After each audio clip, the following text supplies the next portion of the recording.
Picture yourself settling into bed tonight, the way you have done 10,000 times before. You pull the blanket up, close your eyes, and drift off into what you believe is rest. But somewhere in the quiet hours between midnight and dawn, your heart begins to struggle. Not dramatically, not with the kind of chest-clutching, arm-numbing alarm you see in movies. Quietly, silently, in a way you will never feel because you will never wake up to feel it. This is not a hypothetical scenario. It is a reality playing out in bedrooms across the world every single night. Hundreds of thousands of adults over the age of 50 experience heart attacks and strokes during sleep each year. And the part that should genuinely stop you in your tracks is this. For the overwhelming majority of those people, the contributing cause was not an incurable disease, not a genetic hand they were dealt, not some rare biological misfortune. It was a habit, something they were doing every single night in their own bedroom, with the complete and sincere belief that it was either harmless or even beneficial. What I'm going to share with you today is the kind of information that does not get talked about enough, not at routine checkups, not in the 5-minute window most doctors have with patients, and certainly not in the casual conversations most of us have about our health. I'm going to walk you through the specific nighttime behaviors that quietly compromise your cardiovascular system while you sleep, explain precisely why they are dangerous, and then give you a straightforward, practical routine you can implement tonight, not someday, not after you think about it, tonight, to dramatically reduce your risk. My name is Dr. Raymond Caldwell, and for more than 30 years, I have focused my career on cardiovascular health in adults over 50. This is the age group where the stakes are highest, where the body has accumulated enough, where that certain habits cross a threshold from manageable to genuinely life-threatening. And I want you to understand that clearly before we go further. Here is a fact that surprises most people when they first hear it. The nighttime hours are actually the most physiologically vulnerable period for your heart and brain. Your cardiovascular system is not simply on autopilot while you sleep. It is running a complex, precisely timed sequence of regulatory processes that are absolutely essential to long-term health. Blood pressure is supposed to fall during sleep in what physicians call the nocturnal dip. Heart rate slows. The parasympathetic nervous system, which governs rest and recovery, takes over from the sympathetic fight-or-flight system. The brain activates a remarkable internal cleaning mechanism that clears out waste proteins accumulated during the day. When this sequence runs properly, sleep is genuinely protective, restorative, healing. But when certain habits interfere with this sequence, when they elevate blood pressure, thicken the blood, stress the arteries, or disrupt oxygen levels in ways the sleeping body cannot alert you to, sleep transforms from a period of recovery into a period of serious physiological risk. Let's start with something that most people would never in a million years identify as dangerous. The habit of eating dinner late and eating it heavily. This one is deeply embedded in modern life. Long work days push dinner later. Social meals happen in the evening. Many people eat their largest meal of the day somewhere between 8 and 10 at night, lie down an hour later, and consider it perfectly normal. After 50, however, this pattern places a burden on the cardiovascular system that is far greater than most people appreciate. Here is the biology of what happens. When you consume a large meal, your digestive system immediately begins demanding increased blood flow. Your stomach, your small intestine, your liver, all of them require significantly more circulation than they do at rest. Your heart responds by pumping harder to meet that demand. Blood pressure rises rather than falling as it naturally should during the evening hours. Your metabolism, which should be winding down in preparation for sleep, is instead running at an elevated pace. Inflammatory markers in the blood increase. Triglyceride levels rise, and the natural, protective drop in nighttime blood pressure is blunted or prevented entirely. Research tracking more than 100,000 adults over several years found a clear and consistent pattern. Those who ate their evening meals late, particularly after 8 or 9 in the evening, carried a meaningfully higher risk of experiencing cardiovascular events during the night compared to those who ate earlier and allowed adequate time before lying down. There's also a secondary danger that most people completely overlook. Going to bed shortly after a large meal dramatically increases the likelihood of acid reflux. Many people accept occasional reflux as nothing more than an uncomfortable nuisance. But in adults over 50, reflux can stimulate the vagus nerve, one of the primary regulators of heart rhythm, and trigger dangerous arrhythmias in people who had no prior history of cardiac rhythm problems. I treated a woman in her late 60s who had eaten large, late evening meals for the better part of 20 years. Her heart was under chronic nighttime stress, her blood pressure failing to drop properly night after night. One evening, the strain accumulated past the point her cardiovascular system could manage. She suffered a heart attack in her sleep. She survived, but her recovery was long and difficult. And when we reviewed her history together, she said the same thing so many patients say afterward. She had no idea her dinner routine could do that.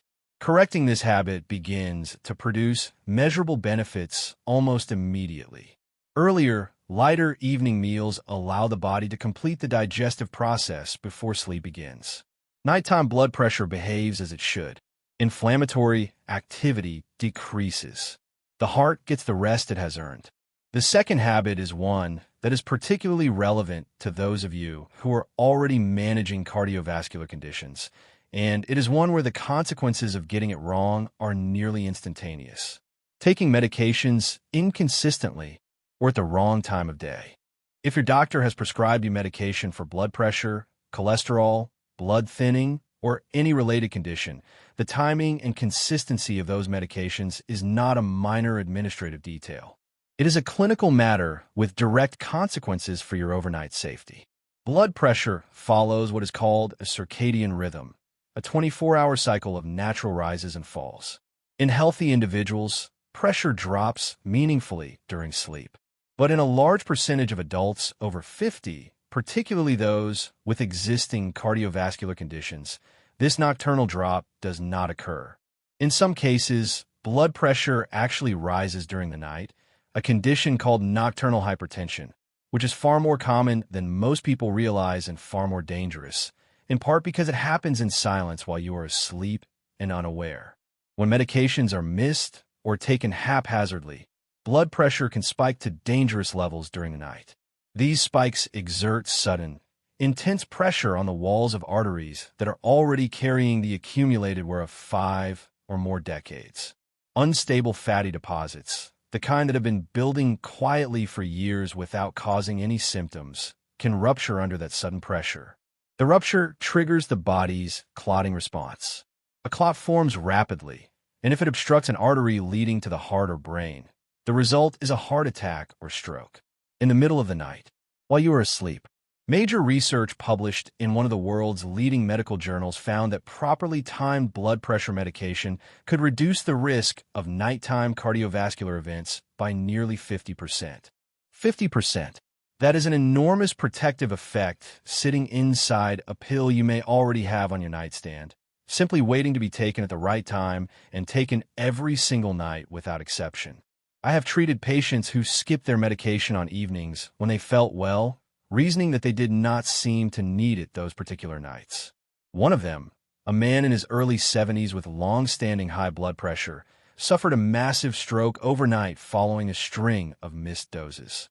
He lived, but he lost function on the left side of his body permanently.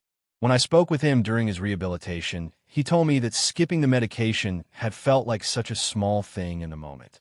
The third habit is the one I consider the most chronically underdiagnosed and underappreciated cardiovascular threat in adults over 50.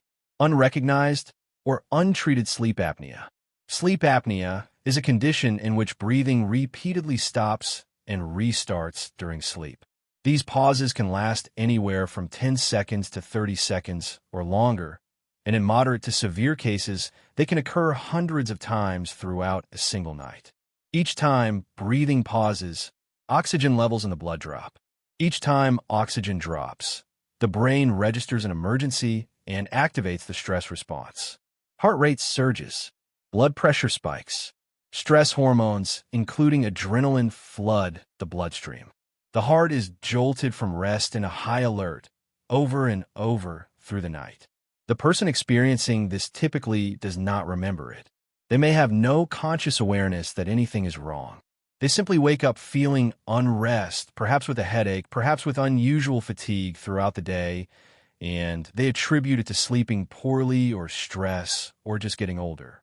But what is actually happening inside their body during those nights is physiologically catastrophic over time. Large-scale studies have shown that untreated sleep apnea triples the risk of heart attack and multiplies the risk of stroke by a factor of 4. The constant overnight surges in blood pressure damage arterial walls. Chronic oxygen deprivation accelerates the hardening and narrowing of arteries. The heart, forced to respond to hundreds of emergency signals every night for years, begins to show the wear. Warning signs worth taking seriously include loud or chronic snoring, waking with a sensation of gasping or choking, morning headaches, persistent daytime fatigue despite adequate hours of sleep, or blood pressure that remains stubbornly difficult to control despite medication. If any of these apply to you or to someone you share a bed with, the appropriate response is a conversation with a physician, not an adjustment to your pillow. I remember a patient who first came to see me about her blood pressure, which had become increasingly difficult to manage. Her partner had told her for years that her snoring was loud and sometimes alarming. She had dismissed it as an embarrassing but harmless quirk. When we arranged a sleep study, the results showed that her oxygen was dropping to dangerous levels dozens of times per hour throughout the night. One evening, while her husband was away traveling, her oxygen dropped so severely that her heart rhythm destabilized. Emergency services arrived in time, but what saved her life was ultimately a simple breathing device prescribed after her diagnosis that she had been delaying for years. Sleeping on your side rather than your back can reduce the frequency and severity of apnea episodes, and it is a reasonable first step while you pursue proper evaluation. But it is not a diagnosis, and it is not a treatment.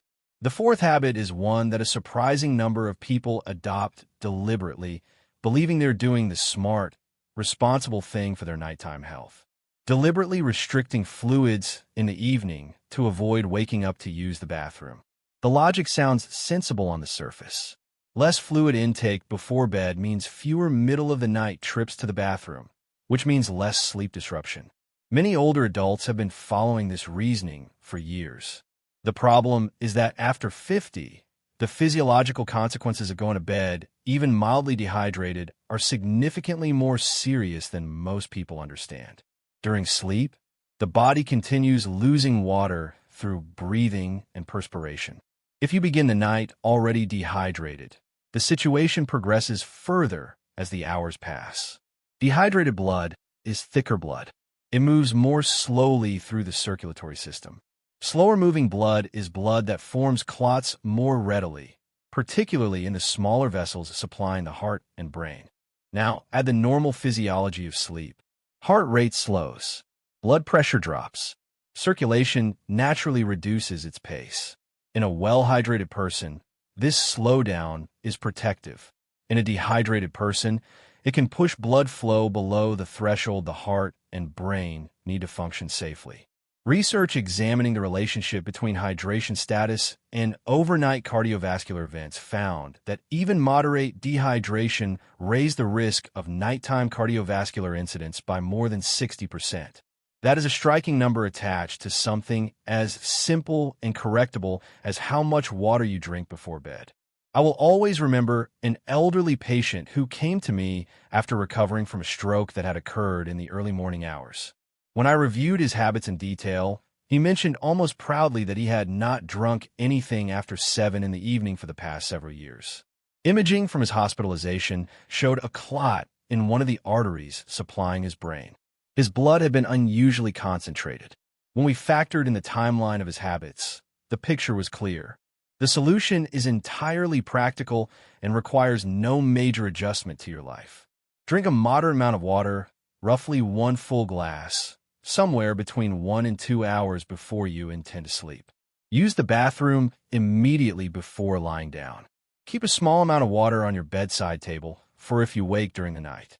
These small actions collectively ensure that your blood maintains the viscosity and flow properties it needs to protect you through the overnight hours.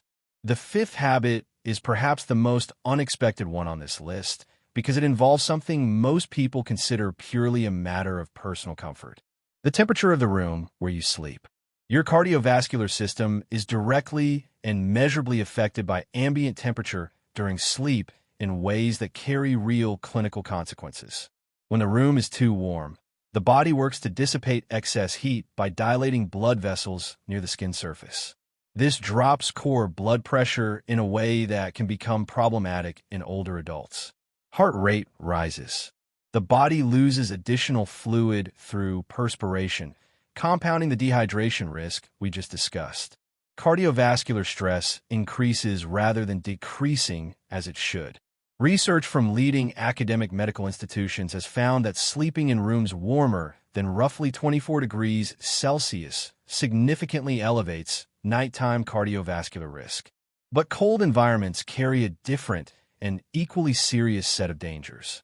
When temperatures drop, blood vessels constrict reflexively in an effort to conserve core body heat. In young adults with flexible, responsive arteries, this constriction is manageable. In adults over 50, whose arterial walls have lost much of their elasticity, this constriction forces the heart to pump against substantially increased resistance. The additional pressure load can be the final precipitating factor in a heart attack or stroke in someone whose arteries were already compromised.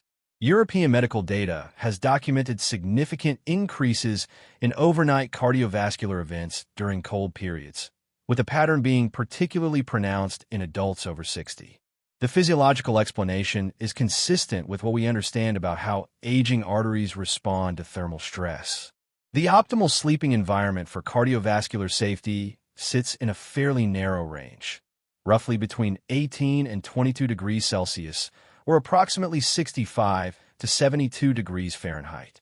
Within this range, heart rate remains stable, blood pressure regulation functions as it should, and the body is able to cycle through the deeper stages of sleep where the most critical cardiovascular repair and recovery processes occur. This is not about comfort preferences. It is not about whether you run warm or sleep better in a cool room. It is about creating a physical environment where your cardiovascular system can perform its overnight work without interference. Now that we have walked through each of these 5 habits in detail, I want to give you something genuinely useful to take away from all of this. Not just awareness, but a concrete, sequenced approach to protecting your heart and brain during the most vulnerable hours of every day. The protective routine I recommend is not complicated. It does not require equipment or expense. It requires only intention and consistency. In the early evening, plan for a meal that is lighter and earlier than what many modern schedules typically allow. Focus on lean proteins, cooked vegetables, and easily digestible whole foods. Minimize heavy fats, excessive salt, and large portions. Aim to finish eating at least 3 hours before you intend to sleep. This allows your digestive system to complete the bulk of its work while you are still upright and awake. So your heart is not being asked to support active digestion at the same time it is trying to enter its overnight rest state. Roughly an hour or 2 before bed, drink a full glass of water. This is your hydration anchor for the night, the step that ensures your blood maintains the fluidity it needs to move safely and efficiently through the overnight hours. If you have been prescribed medications that your physician recommends taking in the evening, take them at this time, consistently, without exception. As the evening progresses, deliberately shift the environment around you toward calm. Lower the lighting. Reduce screen time and its associated cognitive stimulation. Choose gentle activity, a short walk, some light stretching, quiet reading, or calming music. These choices help your nervous system complete its transition from the sympathetic, alert state that dominates the day to the parasympathetic, restorative state that needs to govern the night. In the 30 minutes before you lie down, prepare your sleep environment with intention. Set the room temperature within the range where your cardiovascular system will be most comfortable and stable. Place a small glass of water where you can reach it without getting up fully if you wake during the night. Take a final bathroom visit to empty your bladder completely. If you have been advised by your physician to take any medications at bedtime, do so at this point. When you finally lie down, your position matters. If you snore, if you have been told you stop breathing during sleep, or if you have any reason to suspect sleep apnea, sleeping on your side with appropriate support for your neck and spine reduces the mechanical factors that contribute to airway obstruction. If you wake during the night, which is entirely normal and does not by itself indicate a problem, move slowly and deliberately before standing. Sit upright for a moment before rising. Take a small sip of water if you feel any thirst. This gradual transition prevents the sudden drop in blood pressure that can occur when older adults move too quickly from horizontal to vertical, a phenomenon that is itself a risk factor for falls and cardiovascular stress. Taken together and practiced consistently, these adjustments reduce the physiological stress your cardiovascular system faces overnight in ways that are genuinely meaningful and measurable. Multiple studies examining the combined effect of sleep-related cardiovascular risk factors have found that addressing them collectively can reduce nighttime cardiovascular event risk by 40% or more. What I want you to hold on to as the clearest and most actionable message from everything we have covered is this. A significant portion of the heart attacks and strokes that occur during sleep are not inevitable. They are not purely a matter of genetics or fate or the passage of time. They are influenced substantially and directly by choices made in the hours before sleep. Choices that are within your control. Choices you can change beginning tonight. Your heart has been working on your behalf every single minute of every single day for 50 years or more. It has never once asked for a night off. The least we can do is give it the conditions it needs to rest and recover properly during the hours it is supposed to be doing exactly that. You do not need to overhaul your life. You do not need expensive interventions or complicated regimens. You need the awareness to recognize which habits are working against your body's natural overnight processes and the consistency to replace them with ones that work in alignment with it. That is genuinely within reach for every single person listening to this right now. Make those changes tonight, not next week, not after you bring it up with your doctor someday. Tonight. Because the research is clear, the biology is understood, and the window of protection that opens when you get your nighttime habits right is real, significant, and available to you immediately. Your sleep should be the most healing part of your day. Let it be exactly that.